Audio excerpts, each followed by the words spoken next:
Olá pessoal, tudo bem com vocês? A nossa leitura de hoje será no livro de Atos, capítulos 3, 4 e 5. Se você ainda não é inscrito, inscreva-se no canal, deixe o seu like, seu comentário e compartilhe com outros. Sempre há alguém precisando ouvir a palavra de Deus. Leamos então o livro de hoje, Atos, capítulo 3. A cura de um aleijado. Certa ocasião, Pedro e João estavam subindo ao templo na hora da oração, isto é, às 3 da tarde. E aconteceu que um homem aleijado de nascença estava sendo carregado para um dos portões do templo, chamado Portão Formoso. Todos os dias o colocavam ali para pedir esmolas aos que entravam no templo. Quando viu que Pedro e João iam entrar no templo, pediu que lhe dessem um donativo. Fixando nele o olhar, Pedro, em companhia de João, disse: "Olha para nós." E o homem olhou para eles com atenção, na expectativa de receber deles alguma ajuda. Então afirmou-lhe Pedro: "Não possuo prata nem ouro, mas o que tenho, isso te dou. Em o nome de Jesus Cristo, o Nazareno, erga-te e anda." E segurando-o pela mão direita, ajudou-o a levantar-se. E naquele mesmo instante, os pés e tornozelos do homem ficaram firmes. E de um salto pôs-se em pé e começou a andar. Logo em seguida entrou com eles no pátio do templo, andando, saltando e louvando a Deus. Quando todo o povo o viu andando e adorando a Deus, reconheceu que era ele, aquele mesmo homem que estivera prostrado junto ao portão formoso do templo. E ficaram plenos de temor e perplexidade com o que lhe acontecera. Apegando-se o mendigo a Pedro e João, todo o povo correu maravilhado para junto deles, num lugar chamado Pórtico de Salomão. Ao perceber isso, Pedro exclamou ao povo: "Varões de Israel, por que vos admirais a respeito disso? Por que estáis olhando para nós como se tivéssemos feito este homem andar por nosso próprio poder ou santidade? O Deus de Abraão, de Isaque e de Jacó, o Deus dos nossos antepassados, glorificou a seu servo Jesus, a quem vós entregastes para ser morto e diante de Pilatos o rejeitastes, quando este havia decidido soltá-lo. Todavia, vós negastes publicamente o santo e justo e pedistes que um assassino fosse libertado. Vós matastes o autor da vida, a quem Deus ressuscitou dentre os mortos, e nós somos testemunhas deste fato. Pela fé, em o nome de Jesus, o nome curou este homem, que aqui vedes e bem o conheceis. Sim, a fé que vem por meio de Jesus deu a este agora saúde perfeita, como todos podem observar. Contudo, irmãos, eu sei que o que vós e vossos líderes fizeram por Jesus foi sem o perfeito conhecimento do que estavam praticando. Entretanto, foi desta forma que Deus cumpriu o que tinha predito por todos os profetas, anunciando que o seu Cristo haveria de sofrer. Arrependei-vos, portanto, e convertei-vos, para que assim sejam apagados os vossos pecados, de modo que da presença do Senhor venham tempos de refrigério, e Ele envie o Cristo, que já foi previamente designado Jesus. É necessário que Jesus permaneça no céu, até que chegue o tempo em que Deus restaurará todas as coisas, conforme já decretou há muito tempo, por intermédio dos seus santos profetas. Porquanto declarou Moisés: "O Senhor Deus levantará dentre vossos irmãos um profeta como eu. A ele ouvireis em tudo que vos ordenar. E acontecerá que toda pessoa que não ouvir esse profeta será exterminada dentre o povo. Em verdade, todos os profetas de Samuel em diante, um por um, pregaram e predisseram estes dias. E vós sois os herdeiros dos profetas e da aliança que Deus estabeleceu com vossos antepassados. Ele declarou a Abraão: por meio da sua descendência, todos os povos da terra serão abençoados. Sendo assim, tendo Deus ressuscitado seu servo, enviou-o primeiramente para vós, a fim de abençoar-vos, convertendo cada um de vós das vossas vidas pecaminosas. Capítulo 4 de Atos. Pedro e João levados ao Sinédrio. Enquanto Pedro e João estavam falando ao povo, chegaram os sacerdotes, o capitão dos guardas do templo e os saduceus. Eles estavam muito perturbados, porque os apóstolos estavam ensinando o povo e proclamando em Jesus a ressurreição dos mortos. Então prenderam Pedro e João e os lançaram ao cárcere até o dia seguinte, pois já estava anoitecendo. Entretanto, muitos dos que tinham ouvido a pregação aceitaram a palavra, chegando o número dos homens que creram próximo de 5.000. No dia seguinte, reuniram-se em Jerusalém as autoridades, os líderes religiosos e os mestres da lei.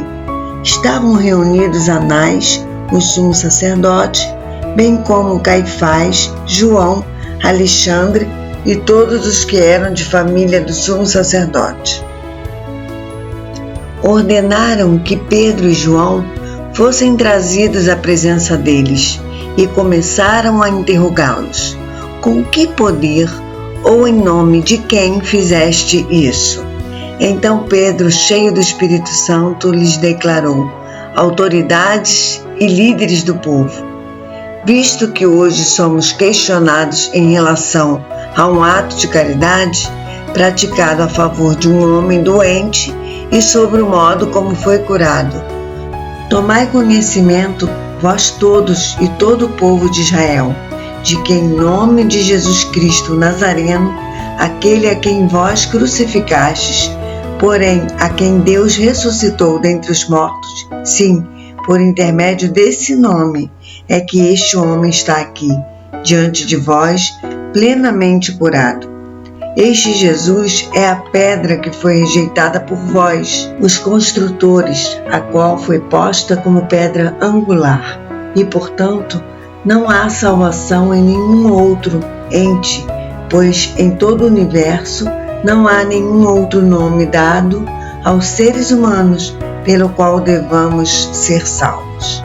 Observando a coragem de Pedro e de João, e tendo notado que eram homens simples e iletrados, ficaram perplexos e reconheceram que eles haviam convivido com Jesus.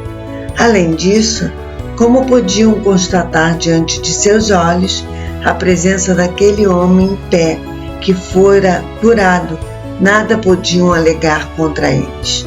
E por isso ordenaram que se retirassem do sinédrio e começaram a discutir entre si, argumentando: que faremos a estes homens? Pois todos os habitantes de Jerusalém sabem que por meio deles foi realizado um sinal miraculoso comprovado, o qual não temos como negar. Todavia, para que isso não se divulgue ainda mais entre o povo, vamos intimidá-los, exigindo que a ninguém mais falem sobre este nome.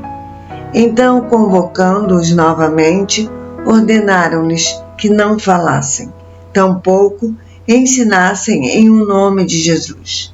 Contudo, Pedro e João propuseram-lhes: julgai vós mesmos, se é justo diante de Deus obedecer a vós mais do que a Deus, pois não podemos deixar de falar de tudo quanto vimos e ouvimos.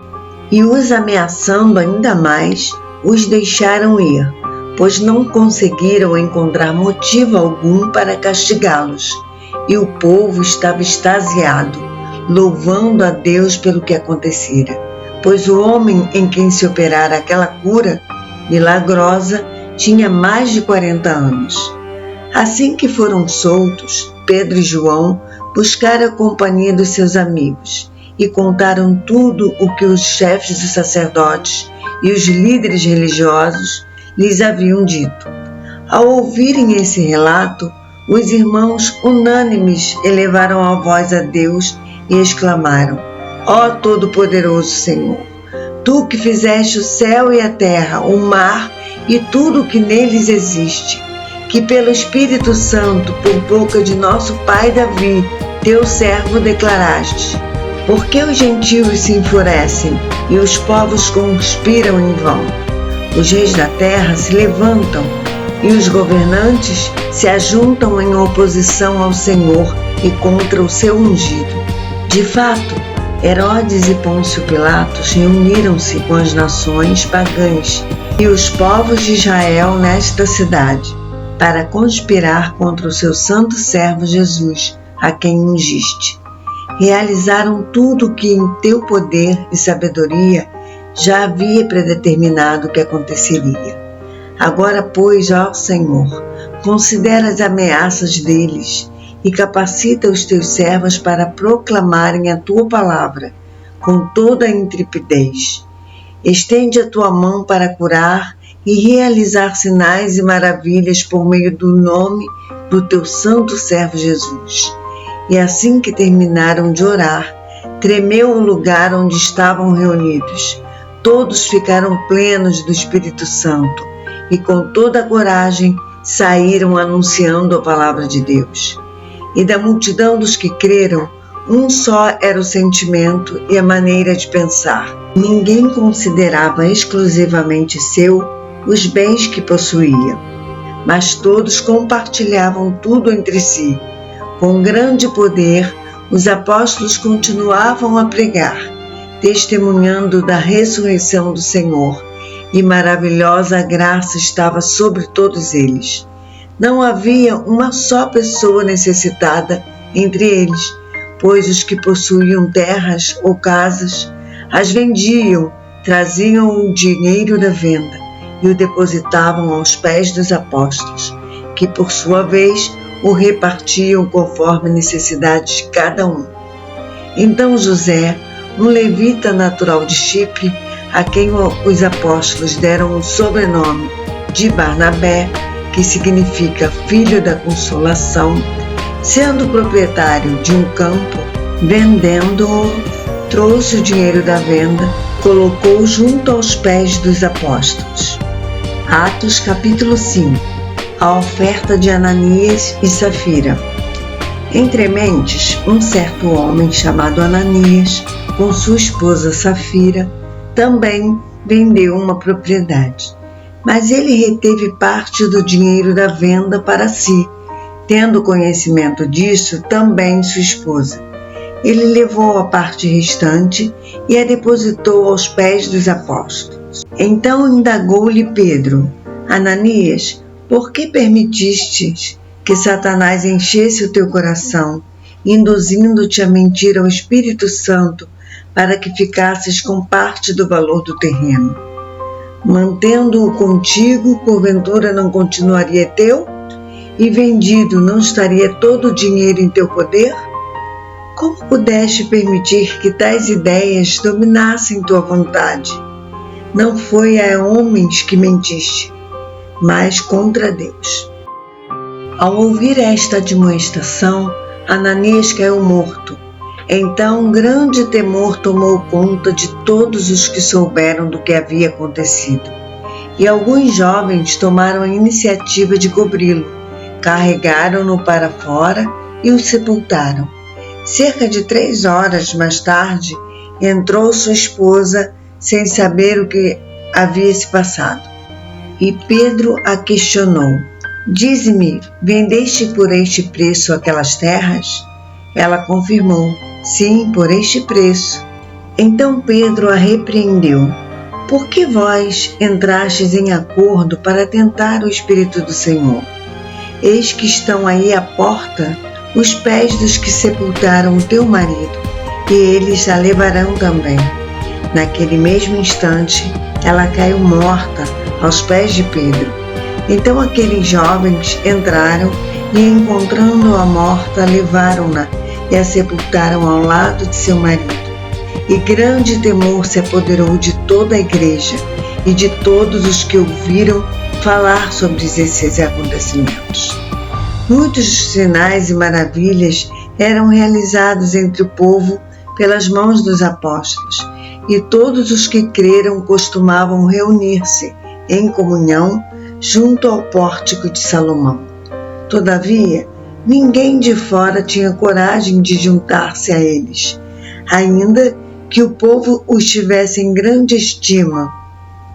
Em número cada vez maior, homens e mulheres criam no Senhor e eram acrescentados à comunidade, a ponto de os doentes serem levados para as ruas e colocados em leitos e macas para que, quando Pedro passasse, ao menos sua sombra se projetasse sobre alguns deles. Da mesma forma, das cidades ao redor, vinha muita gente a Jerusalém, trazendo doentes e pessoas atormentadas por espíritos demoníacos, e todos eram libertos. Então, o sumo sacerdote e todos os seus correligionários, membros do partido dos saduceus, foram tomados de grande inveja e, por isso, mandaram prender os apóstolos, jogando-os numa prisão pública. Todavia, durante a noite, um anjo do Senhor abriu as portas do cárcere, conduziu-os para fora e instruiu-lhes: Ide, apresentai-vos no templo e anunciai às multidões todas as palavras da salvação. Assim, ao raiar do dia, eles entraram no pátio do templo, como haviam sido orientados, e começaram a pregar ao povo. De outro lado, chegando o sumo sacerdote e seus companheiros, imediatamente convocaram o sinédrio, ou seja, toda a assembleia dos principais líderes de Israel, e mandaram buscar os apóstolos na prisão. Entretanto, ao chegarem à prisão, os guardas não os encontraram ali. Então voltaram e comunicaram: Encontramos o cárcere fechado, com toda a segurança, e as sentinelas nos seus postos junto às portas, mas, abrindo-as, a ninguém encontramos lá dentro. Diante desse relato, o capitão da guarda do templo e os chefes dos sacerdotes ficaram atônitos, imaginando o que poderia ter acontecido com os apóstolos. Nesse momento, chegou alguém com a notícia: Eis que os homens que recolhestes à prisão estão no pátio do templo ensinando ao povo. Então o capitão foi com os guardas e os trouxe outra vez, porém sem violência, pois temiam ser apedrejados pela multidão. E depois de trazê-los, os apresentaram ao sinédrio, e o sumo sacerdote os interrogou: Não vos ordenamos expressamente que não pregasseis nesse nome? Contudo, encheste Jerusalém dessa vossa doutrina, e quereis lançar sobre nós a culpa pelo sangue desse homem? Ao que Pedro e os demais apóstolos afirmaram: É necessário que primeiro obedeçamos a Deus, depois às autoridades humanas. O Deus de nossos antepassados ressuscitou a Jesus, a quem vós assassinastes, crucificando-o no madeiro. Deus, no entanto, o exaltou, elevando-o à sua direita, como príncipe e salvador, a fim de dar a Israel arrependimento e perdão de pecados. Ora, nós somos testemunha destes fatos, bem como o Espírito Santo que Deus concedeu aos que são obedientes a Ele. Ao ouvir estas palavras, eles muito se enfureceram e queriam matá-los. Então, certo fariseu chamado Gamaliel, doutor da lei, respeitado por todas as pessoas, levantou-se no sinédrio e pediu que aqueles homens fossem retirados por um momento. E prosseguiu dizendo: Caros israelitas, considerai com toda cautela o que estáis para decidir fazer a estes homens, porquanto há algum tempo surgiu Teudas pregando ser alguém e aproximadamente 400 homens se juntaram a ele. Todavia, ele foi morto e todos os seus seguidores se dispersaram e acabaram em nada. Depois dele, na época do recenseamento, apareceu Judas o Galileu, que liderou um grupo revolucionário. Ele, da mesma forma, foi morto e todos os seus companheiros se espalharam. Contudo, neste caso, vos advirto, afastai-vos destes homens e deixai-os seguir em paz, pois se a obra ou o propósito deles for de origem meramente humana, perecerá. Se todavia proceder de Deus, não conseguireis jamais impedi-los, pois vos achareis em guerra contra Deus. E as palavras de Gamaliel convenceram a eles. Então mandaram trazer os apóstolos, ordenaram que fossem açoitados. Depois exigiram-lhes que não mais falassem no nome de Jesus, e os deixaram sair em liberdade. Os apóstolos se retiraram do sinédrio, contentes por haverem sido considerados dignos de serem humilhados por causa do nome. E todos os dias no templo, bem como de casa em casa, não deixavam de pregar e ensinar que Jesus Cristo é o Messias. A leitura de amanhã será em Atos, capítulos 6, 7, 8 e 9. Um abraço para você e até amanhã, se assim o Senhor nos permitir.